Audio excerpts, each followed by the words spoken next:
مرشد سخی لال شہباز قلندر کی دربار سے ادریس بھائی کا سلام قبول ہو۔ مرشد سخی لال شہباز قلندر کی دربار سے اپڈیٹ کر رہے ہیں۔ آج 21 فروری 2023 سخی لال شہباز قلندر کے عرس مبارک کا چاند یعنی شعبان مہینے کا چاند نظر آ چکا ہے۔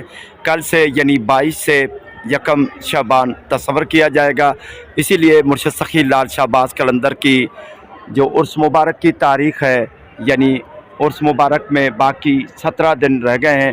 مرشد سخی لال شہباز قلندر کے دیوانوں کو مرشد سخی لال شہباز قلندر کی دربار سے اپڈیٹ کرتے ہیں کہ مرشد سخی لال شہباز قلندر کا 771واں عرس مبارک انشاءاللہ 17 دنوں کے بعد بڑی عقیدت احترام سے منایا جائے گا۔ سخی لال شہباز قلندر کے دیوانوں کو مبارکباد پیش کرتے ہیں۔ جس طرح آج چاند کی پہلی رات ہے یعنی یکم شعبان ہے، اسی طرح 10 مارچ کو انشاءاللہ 18 شعبان کی رات ہوگی، یعنی عرس مبارک کی پہلی رات ہوگی۔ سخی لال شہباز قلندر کی دربار میں دعا کرتے ہیں اللہ تعالیٰ خوشیاں نصیب فرمائے۔ شہنشاہ قلندر اپنے عقیدت مندوں کو اپنے در پہ بلا لے، خوشیاں نصیب ہوں۔ اللہ تعالیٰ سب کو مرشد سخی لال شہباز قلندر کے عرس مبارک پر آنے کی سعادت نصیب فرمائے۔ سب کی حاضریاں قبول ہوں، دعا کرتے ہیں اللہ تعالیٰ خوشیاں نصیب فرمائے۔ اللہ حافظ۔